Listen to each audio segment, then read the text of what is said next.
रुसली कुंकू हसलं मालिकेच्या आजच्या भागामध्ये आपण पाहणार आहोत की आता आरोप करायला कृष्णा सुरू करते. कृष्णा डायरेक्टलच आता बोलत असते की तुमचा ना तुमच्या आईच्या सगळ्या बोलण्यावर विश्वास आहे, कारण तुमच्या डोळ्यावर तुमच्या आईच्या प्रेमाची पट्टी बांधलेली आहे.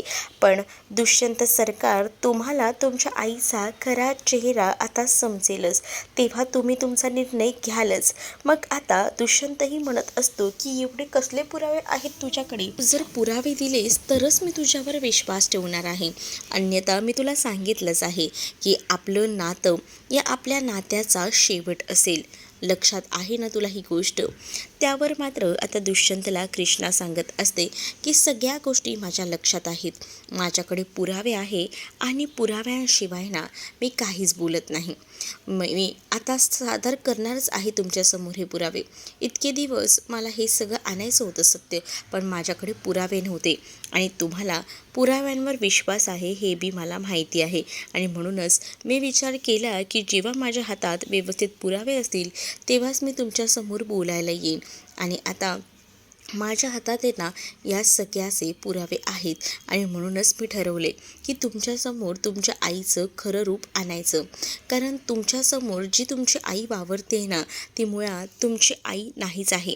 पहिल्यांदा मलाही असंच वाटायचं की जी काही कामं करायची ना ती एकदम बाळजाबाईसारखी करायची, एकदम परफेक्ट, गावाचं हित बघायचं, सगळ्या काही गोष्टी करायच्या.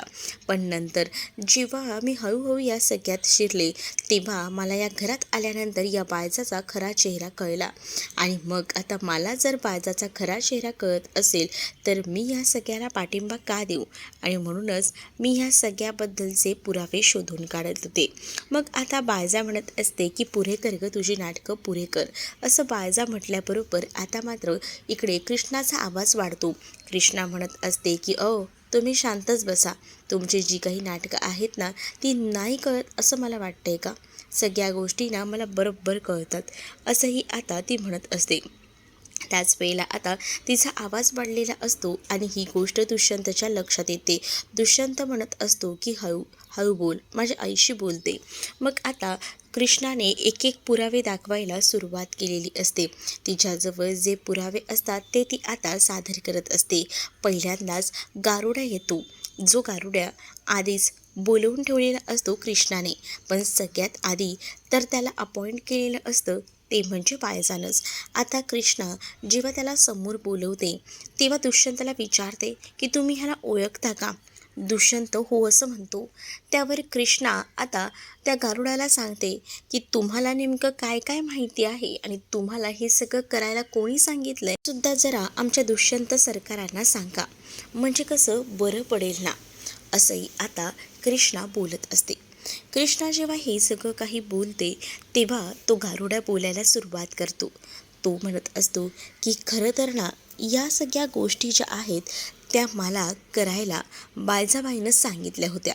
खरं तर तो साप जो आहे तो तुमच्या इथं न ठेवता कृष्णाच्या जीवावर उठवण्यासाठी मला ही सुपारी दिली गेलेली होती. कृष्णाच्याच अंगावर तो साप सोडायचा होता, पण नाईलाजास्तव तो साप तुमच्या अंगावर आला आणि त्यानंतर होत्याचं नव्हतं झालं. पण हे सगळं करण्यासाठी मला पैसे दिले गेलेले होते.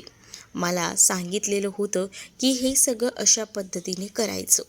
या सगळ्या गोष्टी जेव्हा आता सांगितल्या जातात तेव्हा मात्र आता या दुष्यंतचा विश्वास बसत नसतो या गारुड्याच्या बोलण्यावर सुद्धा. तर गारुडा जेव्हा हे सगळं काही बोलत असतो तेव्हा मात्र आता दुष्यंत म्हणतो तुम्ही हे सगळं आत्ता सांगताय, तेव्हा सांगायला काय झालं होतं? मग हे सगळं ना मुद्दामच ही करते. बाळजा म्हणत असते की दुष्यंता तू हिच्यावर विश्वास ठेवू नकोस, कारण मी तुला सांगते ना, मी तुला देवी आईची आण घेऊन सांगते. आता देवी आईची आण घ्यायला गेलेल्या इकडे मात्र बाळजाला कृष्णामध्येच थांबवते आणि म्हणत असते जरा थांबा, जरा थांबा, जरा तरी लाज बाळगा मनाकडे. देवी आईची वागताय का? आण घेताय? थांबा. देवी आईची आण घेणाऱ्या बाईला आता मी धावतेच. आणि असं बोलून आता दुष्यंतच्या समोर कृष्णा अजून एक पुरावा सादर करते. जेव्हा दुष्यंतच्या समोर कृष्णा अजून एक पुरावा सादर करते ना, तेव्हा मात्र आता देवळात घडलेला सगळा प्रसंग दुष्यंतच्या समोर कृष्णा उभी करते. चंद्राला बोलवलेलं असतं. चंद्राला बघूनच आता मात्र डोळे फिरलेले असतात बाळजाचे. कारण बाळजानं आधीच चंद्राला धमकावून ठेवलेलं असतं की बघ, जर काही बोललीस तर लक्षात ठेव, तुझ्या नवऱ्याला मी संपवून टाकेन. आणि या सगळ्या गोष्टी आता आठवत असतात. आणि तरीसुद्धा आता कृष्णाबरोबर बोलण्यासाठीच ती आलेली असते. बाळजाच्या विरोधात जात ती आता तिथे येऊन बोलू लागते. आणि ती आता म्हणत असते की खरं तर ना, हे सगळं करण्यासाठी मला या बाळजाबाईनंच सांगितलं होतं. खरं तर कृष्णावर चोरीचा आरोप आणायचा, कृष्णाला जेलमध्ये टाकायचं, या सगळ्याची सोय केली गेलेली होती. आणि या सगळ्यासाठीच तरी मला नेमलेलं होतं. मी तेव्हा येऊन सांगितलं की हे सगळं काही मी केलं, पण हे सुद्धा या बाळजाबाईंच्या सांगण्यावरूनच. कारण त्यांनी माझ्या नवऱ्याला बांधून ठेवलं होतं, त्याला कर्जाच्या हप्त्याखाली डुबवून टाकलं होतं. आणि जर मी हे काम केलं तर आमच्या कर्जाचे सगळे हप्ते जे आहेत ते पूर्णपणे संपून जाणार होते. म्हणूनच मी हे सगळं काम केलं. त्यामध्ये त्यांनीच मला या सगळ्या गोष्टी करायला लावल्या, असंही आता सांगितलं जातं. मग जेव्हा ही गोष्ट आता इथे असणाऱ्या दुष्यंतला समजते, तेव्हा तेवढ्यापुरती का होईना त्याला धक्का बसतो. तर इकडे बाळजाला आता राग येत असतो. बाळजा विचार करते, या कृष्णाने तर सगळाच बंदोबस्त एकदम परफेक्ट केला आहे. तर बाळजाला तोही प्रसंग आठवतो की तिने कशा पद्धतीने तिच्या नवऱ्याला संपवायसाठी सांगितलेलं होतं. पण तरीसुद्धा या पोरीनं काम केलेलं होतं, म्हणूनच तो तिचा नवरा वाचलेला होता. पण आज चंद्रा जे जे काही येऊन बोलत होती ते शब्दनशब्द खरा होता. कारण ते सगळं काम तिला बाळजानंच करायला लावलं होतं. दबावाखाली येऊन तिनं ते काम केलं होतं. का तर कृष्णाला पोलिसांनी घेऊन जायला हवं. आणि हे सगळं उद्योग बाळजानं स्वतः घडवून आणले होते, कृष्णा आणि दुष्यंतला लांब करण्यासाठी. आणि देवीच्या दरबारात चोरीसुद्धा या बाईनं बाळजाच्या सांगण्यावरनं केली, ही गोष्टसुद्धा आता कळून चुकलेली असते. जेव्हा ह्या सगळ्या गोष्टी समजतात, तेव्हा मात्र आता इथे असणाऱ्या या मैनावती त्यासोबत जयकांतला धक्का बसलेला असतो. त्यांना आता असं वाटत असतं की ह्या कृष्णाने तर कमालच केली, एकूण एक पुरावे आणलेले आहेत आणि या सगळ्यामध्ये यांची वाट तर लागणार नाही ना, अशीही मनात त्यांच्या भीती असते. दुसरीकडे बाळजा आता खूप जास्त बिथरलेली असते. पण बाळजावर अजूनही या दुष्यंतचा खूप जास्त भरोसा असतो. तो म्हणत असतो मनातल्या मनात की माझी आई असं काही करणं शक्यच नाही. मग तिसरीकडे अढळराव मात्र शांतपणे ही सगळी गोष्ट जी आहे ती बघत असतात. नेमकं काय काय चाललंय ह्या सगळ्या गोष्टींचा आढावा ते घेत असतात. कृष्णा म्हणत असते की तुम्हाला या सगळ्या गोष्टी अशा सोप्या वाटत असतील, पण यामागे खूप मोठं रहस्य दडलेलं आहे. जा बबन्या घेऊन ये, असं बोलून ती बबन्याला बाहेर पाठवते. आता मंगेश काका तिथे येतात. मंगेश काकांना तिथं आलेलं बघूनच आता मात्र काय बोलावं आणि काय नाही हे काही आता कळत नसतं. तोंडातना शब्दच मात्र बाळजाच्या फुटत नसतात.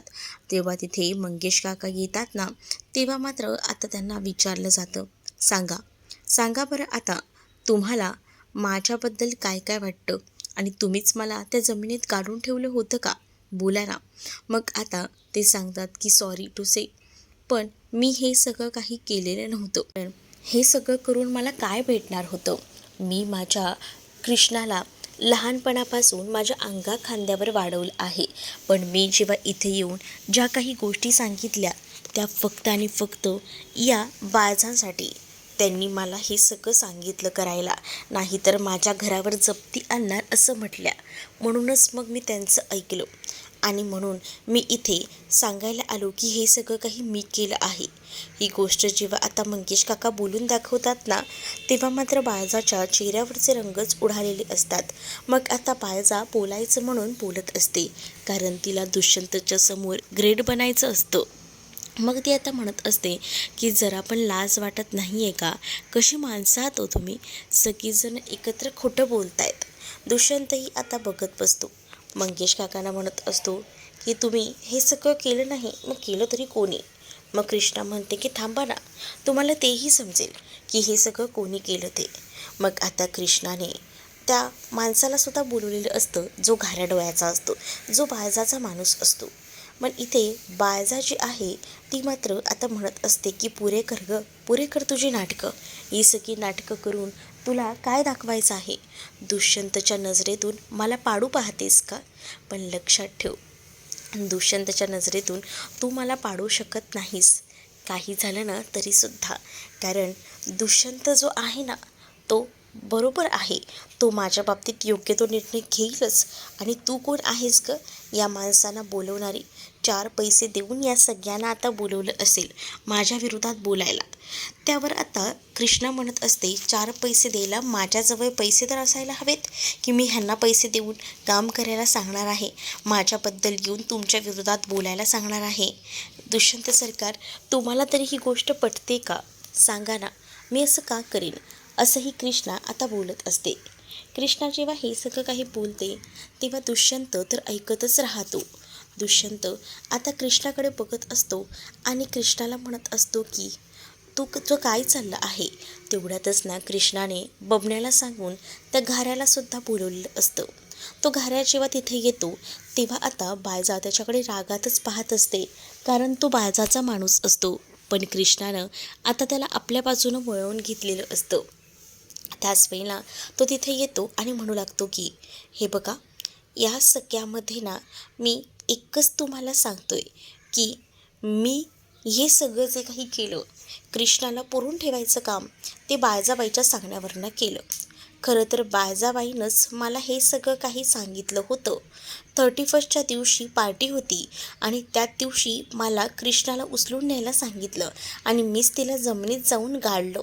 ही गोष्ट आता स्वतः घाऱ्या घेऊन सांगतो. दुसरीकडे आता पाहायला मिळत असतं की मैनावती आणि जयकांतची बडबड सुरू असते.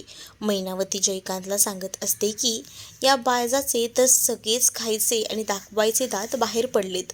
आता एक एक कांड बाहेर पडतात, आता काय? जयकांत म्हणतो की या सगळ्यात मी केलेले उद्योग नको बाहेर पडायला, माझं काही नाव नको यायला, नाहीतर माझाही बँड वाचेल, असं जयकांतचं म्हणणं असतं. तो आपल्या आईला हे सगळं सांगत असतो. तर दुसरीकडे मात्र आता आर्या येऊन सांगतो की हे सगळं काही मला या बाळजाबाईनं करायला सांगितलं. बाळजाबाईनं जेवढं मला सांगितलं तेवढं मी केलं आणि त्याचे रोख पैसेही मला त्यांनी दिले. ही गोष्ट तर तो सांगू लागतो आणि हे सगळं ऐकून दुष्यंतच्या पायाखालची जमीन तेवढ्यापुरती सरकते. म्हणजे त्याला तेवढंच वाटतं की हां, आता ह्या लोकांनी येऊन सांगितलेलं तर आहे, पण या लोकांवर विश्वास ठेवायचा का, असाही विचार ना आता त्याच्या डोक्यामध्ये येत असतो. कृष्णाने दाखवलेले सगळे पुरावे एक एक करून तिनं सादर केलेले असतात. बाळजाला मात्र आता ती गोष्ट आठवते की बाळजानेच तर सुपारी दिलेली होती त्या समोरच्या व्यक्तीला की कृष्णाला जमिनीत पार गाडायचं. आणि मग दुष्यंतला सुद्धा तो प्रसंग आठवतो. दुष्यंतही विचार करतो की हां, 31च्या पार्टीलाच कृष्णाला जमिनीत गाडलं गेलेलं होतं आणि तेव्हा तिथून मी तिचं रक्षण केलेलं होतं आणि या सगळ्याचे आरोप मंगेशवर आले होते. म्हणजेच मंगेशला सुद्धा यामध्ये गुरफटवलेलं होतं. पण मंगेशने येऊन आता स्वतः कबुली दिलेली असते. पण या कबुलीचा आता दुष्यंतच्या नजरेत काहीच उपयोग नसतो. म्हणजे त्याला असं वाटत असतं की ही लोकं तर येऊन सगळं सांगून गेली आहेत, पण या लोकांना कृष्णानेच सांगितलेलं नसेल कशावरनं. पण आता तो हाही विचार करतो की कृष्णाकडे जरी पैसे नसले तरी कृष्णाने या माणसांना आपल्या बाजूनं वळवलं असणार आहे. बबण्याला आता सगळ्यांनाच कृष्णा घेऊन जायला सांगते. तर आता एक एक करून सगळीजणं तिकडनं जायला निघतात. तर सगळीजणं गेल्यानंतर बाळजा आता तमाशा करायला सुरुवात करते. दुष्यंतला म्हणते की ही आपल्या दोघांमध्ये ना भांडणं लावायचा प्रयत्न करते. उलट मी माझ्या घरात हिला सून म्हणून आणलं तेव्हा हिनं माझं कौतुक करायला हवं होतं, आभार मानायला पाहिजे होते, आणि आज ही माझं सगळं वर्चस्व प्रस्थापित करायला निघाली आहे. हां, हे सगळं मुद्दामून करते ही आपल्या दोघांच्यामध्ये फूट पाडण्यासाठी, असंही आता कृष्णाला बाळजा म्हणत असते. कृष्णा म्हणत असते की मी काही तुम्ही आहात का, जसं मनाला येईल तसं वागायला? मलाही कळतं कसं वागायचं आणि कसं नाही ते, त्यामुळे ना तुम्ही तर मला शिकवूच नका, असं देखील कृष्णा आता बाळजाला बोलत असते. दुष्यंत म्हणत असतो की पुरे झालं ग कृष्णा, किती माझ्या आईवर आरोप करशील. मी तुला 10 वेळा सांगितले, या माणसांसोबत राहू नकोस. त्या माणसांसोबत राहून राहून तू पण आता तशीच वागायला लागलीस. माझ्या आईबद्दल नको नको ते विचार तू करतेस. तर कृष्णा म्हणत असते, विचार करत नाही आहे, मी जे सत्य आहे तेच तुमच्या समोर आणलेलं आहे. बाळजा रडून दाखवत असते म्हणून दुष्यंतला तिचं रडू खरं वाटत असतं आणि तिचे आसवं ही सुद्धा खरी वाटत असतात. पण कृष्णा हे सगळं ओळखून असते. कृष्णा म्हणत असते की यातही या बाळजाबाईंची नाटकं चालू आहेत आणि तुम्हाला ते कळत नाही आहेत. दुष्यंत म्हणत असतो की आता माझा निर्णय झालेला आहे. माझ्या आईवर पूर्ण विश्वास आहे आणि मी आपल्या नात्याचा शेवट करायचा ठरवले. कारण आतापर्यंत ना मी तुला खूप समजून घेतलं, तुला पाठीशी घातलं, पण तू आज सगळ्या गावासमोर माझ्या आईची जी काही लाज ठेवलीस नाही, त्यावरूनच मला कळलं की तुझं माझ्या आईवर असलेलं प्रेम किती आहे ते. आणि त्यामुळेच ना मलासुद्धा तुझ्यासोबत नाही राहायचं आहे. तू इथून गेलीस ना तरीही चालेल, असं दुष्यंत कृष्णाला म्हणत असतो. त्यावर कृष्णा दुष्यंतला म्हणते की तुम्ही बोलाल आणि मी जाईल असं तुम्हासनी वाटलं का? तुम्हाला या सगळ्या गोष्टी दाखवल्या तरी बी विश्वास बसला नाही आहे का? दुष्यंत म्हणतो की नाही, कारण ही माणसं गावातली आहेत आणि कोणाच्या तरी सांगण्यावरनं लगेच 2-4 पैशांसाठी माझ्या आईबद्दल बोलायला येतील. आणि तुला असं वाटतं का की या सगळ्या गोष्टी मी खरंच इतक्या सिरियस घेईन म्हणून? मला काही फरक पडत नाही. मला या गोष्टी नकोच सांगूस तू, कारण माझ्या आईवर विश्वास आहे. माझी आई असं काही करणं शक्यच नाही, असंही आता दुष्यंत बोलत असतो. त्यावर कृष्णा म्हणते, बरं ठीक आहे, तुम्हाला ऐकायचंच आहे का? तुमचीच आई काय म्हटली होती ती? थांबा, मी तुम्हाला पुरावा देते. तुम्हाला पुरावा दिल्याशिवाय कळणार नाही आहे का? मग आता कृष्णाकडे पुरावा असतो, ज्यामध्ये स्वतःहूनच बाळजाने सगळ्याचा खुलासा केलेला असतो. कृष्णाकडे आता या सगळ्याचे पुरावे असतात. त्यामुळे कृष्णाला आता शांत बसत नाही. कृष्णाही आता समोर येऊन उभी राहते आणि कृष्णा मोबाईलमध्ये असलेला व्हिडिओ आता दाखवू लागते. मोबाईलमध्ये तिच्या व्हिडिओ असतो आणि तो व्हिडिओ ती आता दाखवत असतानाच दुष्यंतचे खडकन डोळे उघडतात. एवढा वेळ विश्वास न ठेवणारा दुष्यंत, त्याला आता विश्वास ठेवावाच लागतो, कारण त्या व्हिडिओमध्ये स्वतः बाळजा असते. जरी आता दुष्यंत ह्या सगळ्यामध्ये बोलत असला की हे सगळं काही केलेलं आहे ते तू मुद्दामून केलेलं आहेस, पण आता जर बाळजा स्वतःच तिथे येऊन बोलते म्हटल्यावर आता मात्र या सगळ्या गोष्टी जेव्हा कळतात ना, तेव्हा मात्र खूप मोठा धक्का दुष्यंतला बसलेला असतो. नंतर तो व्हिडिओ पाहतच राहतो. त्यामध्ये स्वतःहूनच या सगळ्या गुन्ह्याची कबुली आता दिलेली असते. जेव्हा या सगळ्या गुन्ह्याची कबुली दिली जाते तेव्हा बाळजा त्यामध्ये स्वतःहूनच बोलत असते. आणि बाळजा जेव्हा या सगळ्या गोष्टी स्वतःहून त्याच्यामध्ये बोलत असते ना, तेव्हा हे सगळं ऐकूनच आता मात्र दुष्यंतच्या पायाखालची जमीन सरकलेली असते. दुष्यंतला आता समजून गेलेलं असतं की हे सगळं काही आपल्या बाबतीतच आहे. आणि जेव्हा या सगळ्या गोष्टी समजतात ना, तेव्हा मात्र आता दुष्यंतला त्याच्या आईचं खरं रूप कळतं की नेमकी ती कशी आहे. आता बाळजा त्या व्हिडिओमध्ये स्वतःच बोलत असते, त्यावरून या सगळ्या गोष्टींची क्लिअरिटी आलेली असते. या सगळ्या गोष्टींची जेव्हा क्लॅरिटी येते तेव्हा दुष्यंतला आता कृष्णा म्हणते, आता तरी तुमचा माझ्यावर विश्वास बसला आहे का? मी तुम्हाला काय सांगितलं आहे या गोष्टी आता तरी तुम्हाला पटल्या आहेत का, कळल्या आहेत का? त्यावर दुष्यंत आता पाहत राहतो आणि दुष्यंतला आता कृष्णाचं म्हणणं खऱ्या अर्थानं पटलेलं असतं, कारण एवढ्या वेळ तो कृष्णावर विश्वास ठेवत नव्हता, पण आता तो व्हिडिओ पाहिल्यानंतर विश्वास तर त्याला ठेवावाच लागणार होता. पण आता बाळजा इथं नाटक करते. बाळजा तरीसुद्धा आता कृष्णावर हात उचलत असते, पण त्यावेळेला दुष्यंतने अडवलेलं असतं. बाळजा आता म्हणते, मी केलं आहे काही, मग तुम्ही आता काय करणार आहात? बघ दुष्यंता, मी अशी आहे ती आहे, तुला माझ्यासोबत राहायचं असेल तर राहा, नाही तर या पिकारड्या कृष्णासोबत दुसरीकडे जाऊन संसार कर. असं बोलल्यानंतर दुष्यंत अगदीच मोडून पडलेला असतो. त्याला काय बोलावं हे समजत नसतं. तर तुम्हाला हा भाग कसा वाटला कमेंटमध्ये नक्कीच सांगा आणि अशाच अपडेटसाठी आपल्या चॅनलला सबस्क्राईब नक्कीच करा. चला तर मग भेटूया पुढच्या भागामध्ये. तोपर्यंत टाटा बाय.